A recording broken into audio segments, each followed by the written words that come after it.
محمدا عبده ورسوله أما بعد فقد قال الله تعالى أعوذ بالله من الشيطان الرجيم بسم الله الرحمن الرحيم ما كان محمد أبا أحد من رجالكم ولكن رسول الله وخاتم النبيين صدق اللہ العظیم۔ عزیزان محترم، یہ ربیع الاول کا مہینہ اور اس کے آخری ایام ہے۔ ربیع الاول کا مہینہ، اس مہینے کو عظمت حاصل ہے اس وجہ سے بھی کہ اس مہینے کے اندر آپ صلی اللہ علیہ وسلم کی ولادت باسعادت ہوئی ہے، اور اسی مہینے کے اندر آپ صلی اللہ علیہ وسلم نے اس دنیا سے پردہ فرمایا ہے۔ لہذا آپ حضرات کے سامنے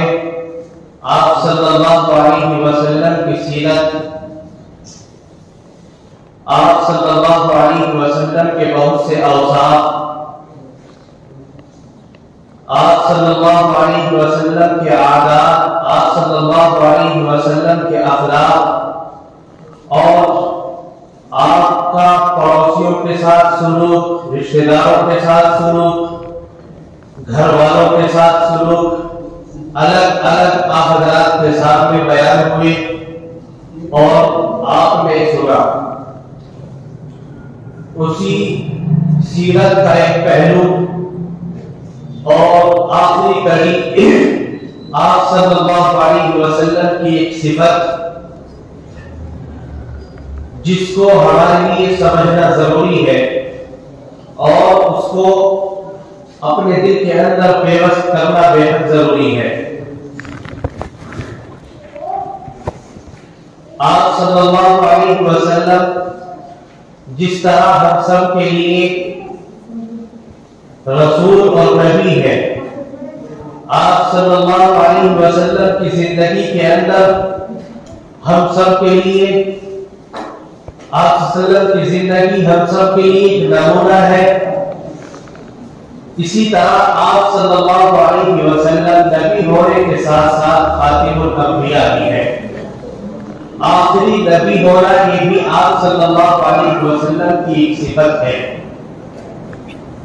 قرآن کریم کے اندر اللہ رب العزت نے اس کو بیان فرمایا، ما کان محمد ابا احد من رجالکم ولکن رسول اللہ وخاتم النبیین، کہ آپ صلی اللہ علیہ وسلم صرف ایک نبی اور رسول ہی نہیں بلکہ نبی اور رسول ہونے کے ساتھ ساتھ اللہ رب العزت نے آپ کو خاتم الانبیاء بنایا ہے کہ آپ صلی اللہ علیہ وسلم کے بعد اب کوئی نبی آنے والا نہیں ہے، آپ آخری نبی ہے۔ لہذا اگر کوئی انسان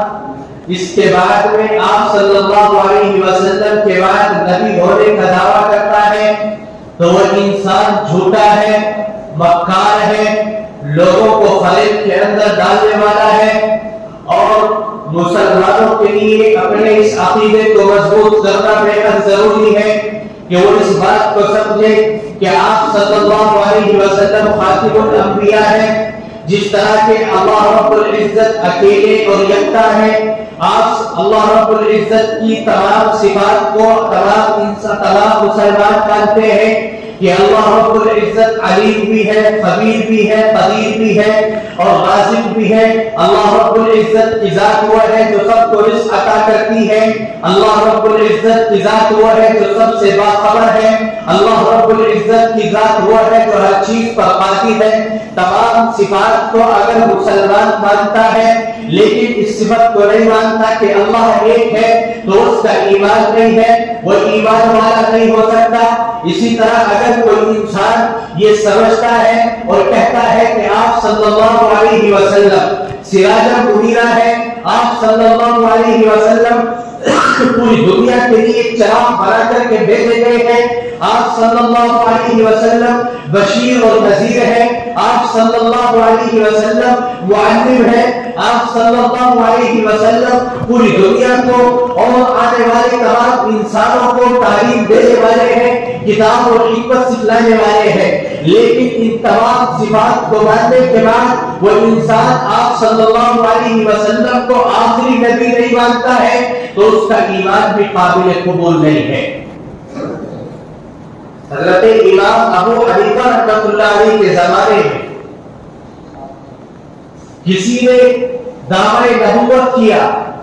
کہ میں نبی اور رسول ہوں تو حضرت امام ابو حنیفہ رحمۃ اللہ علیہ سے فتویٰ پوچھا گیا کہ آپ کیا کہتے ہیں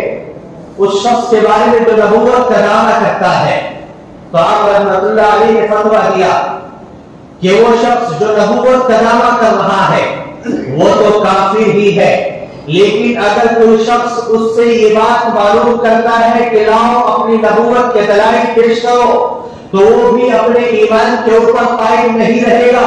اس لیے کہ نبوت کے تمام دلائل اور اللہ رب العزت نے آپ صلی اللہ علیہ وسلم کے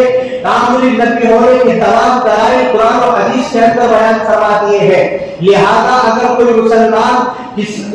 کوئی انسان نبوت کا دعویٰ کرتا ہے اور کوئی مسلمان اس سے دلائل مانگتا ہے تو اس کا ایمان بھی خطرے کے اندر ہے، وہ بھی مسلمان نہیں ہے۔ ڈنڈے کی چوٹ پر لہذا ہم کہتے ہیں کہ آپ صلی اللہ علیہ وسلم آخری نبی ہے، آپ کے بعد کوئی نبی آنے والا نہیں ہے۔ آپ صلی اللہ علیہ وسلم نے ایک جگہ ارشاد فرمایا لو کان بعدی نبی لکان عمر، کہ اگر میرے بعد کوئی نبی ہوتا،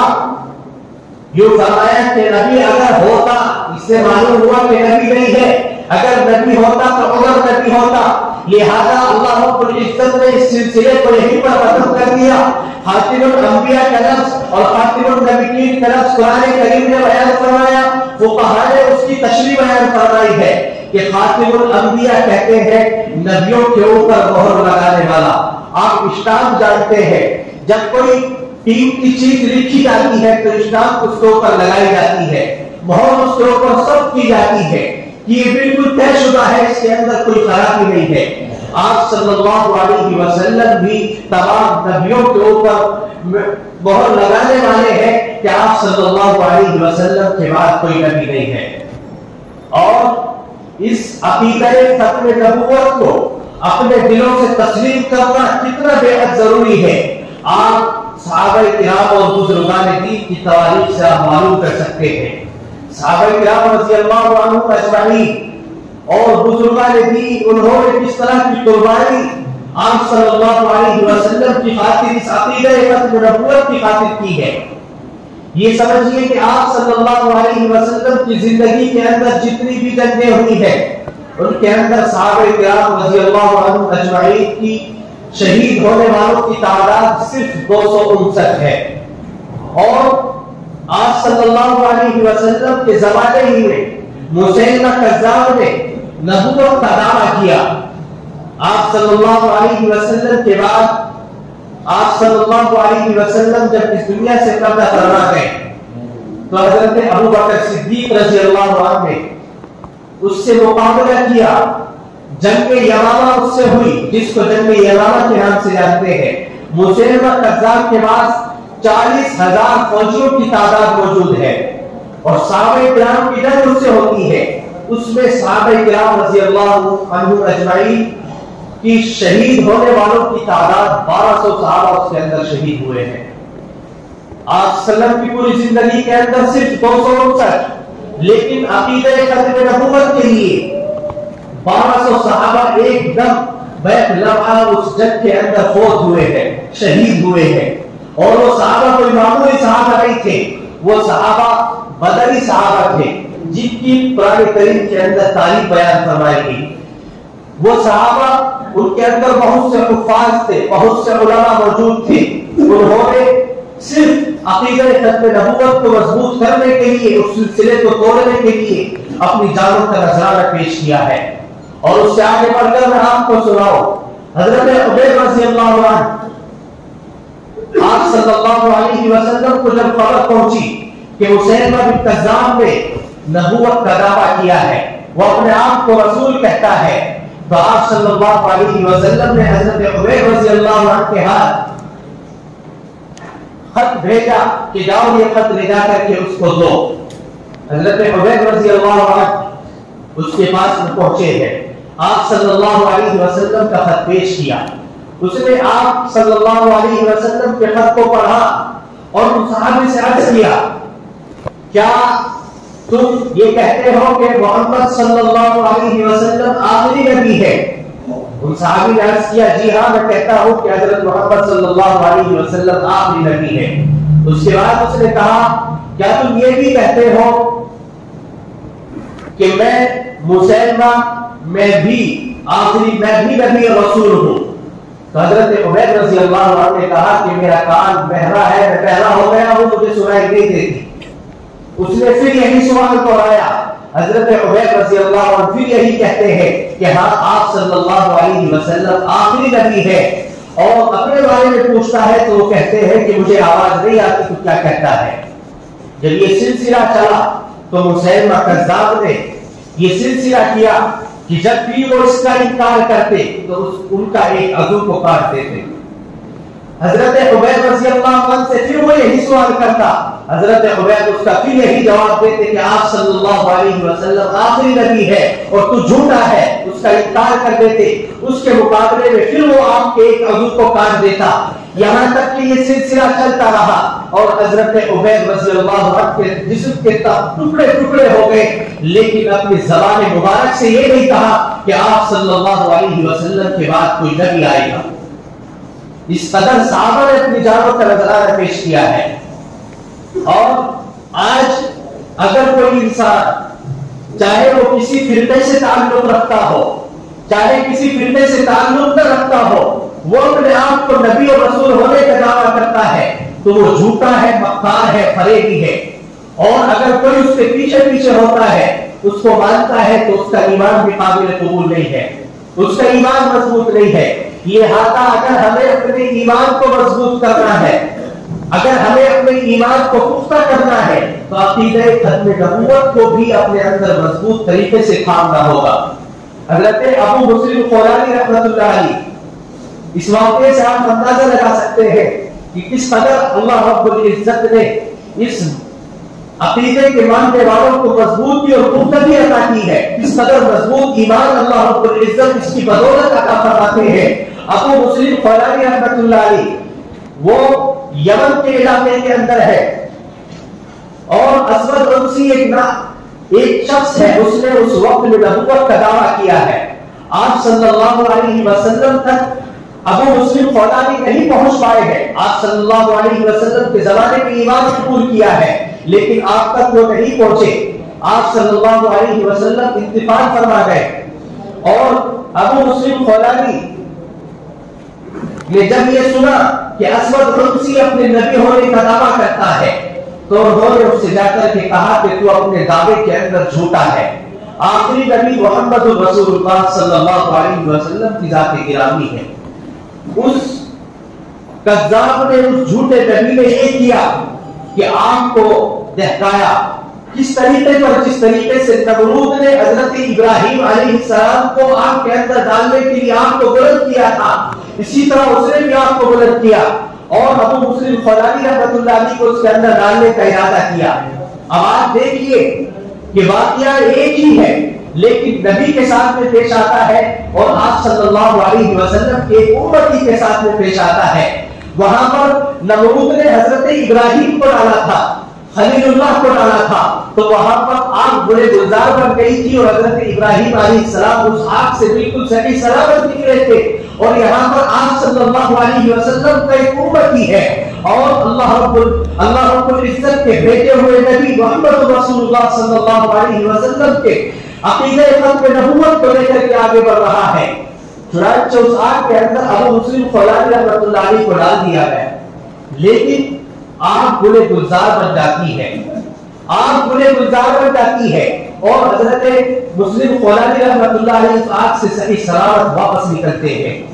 وہاں پر نبی کے ساتھ میں یہ واقعہ پیش آیا ہے تو اس کو معجزہ کہتے ہیں، اور یہاں پر ایک امتی کے ساتھ میں یہ واقعہ پیش آیا ہے تو اس کو کرامت کہتے ہیں۔ اس اسود عنسی کے لوگوں نے کہا کہ یہ شخص صحیح سلامت نکل گیا ہے، آج نے اس کو ذرہ برابر نقصان نہیں پہنچایا، لہذا اسے فوراً شہر سے باہر کر دیجیے، کہیں اگر لوگوں نے سن لیا کہ ابو مسلم خولانی اس آگ سے اپنی کرامت کی وجہ سے اللہ نے ان کے اوپر کرامت ظاہر فرمائی کہ وہ صحیح سلامت نکل گئے تو وہ تیرے نبی ہونے کا انکار کر دیں گے، تو ابو مسلم خولانی رحمۃ اللہ علیہ کو شہر سے باہر کر دیا گیا۔ ابو مسلم خولانی مدینہ منورہ پہنچے، مسجد نبوی کے اندر جا کر کے بیٹھے ہیں اور نماز پڑھ رہے ہیں۔ ایک کونے کے اندر نماز سے فارغ ہوئے، حضرت عمر رضی اللہ عنہ کی نظر ان کے اوپر پڑی۔ حضرت عمر رضی اللہ عنہ نے ان سے ملاقات کی اور کہا کہ آپ یمن کے علاقے سے آئے ہیں، مجھے بتلائے اس بندے کا کیا حال ہوا جس کو اسود عنسی نے آگ کے اندر ڈالا تھا۔ تو یہ ابو مسلم خولانی اپنی معرفت چھپانے کے لیے ان سے کہتے ہیں کہ وہ عبداللہ بن ثوب صحیح اور ٹھیک ہے۔ حضرت عمر رضی اللہ عنہ نے اپنی ذہانت سے محسوس کر لیا کہ یہی وہ شخص ہے، تو ان کو کہا کہ کیا میں اگر جھوٹ نہ بولوں گا، اگر صحیح ہوں اس بات کے اندر تو آپ ہی وہ شخص ہے؟ تو ابو مسلم خولانی رحمۃ اللہ علیہ نے کہا کہ ہاں میں وہی شخص ہوں کہ جس نے اسود عنسی کی آگ کے اندر جا کر کے اللہ رب العزت نے میرے اوپر فضل فرمایا اور میں صحیح سلامت وہاں سے نکلا ہوں۔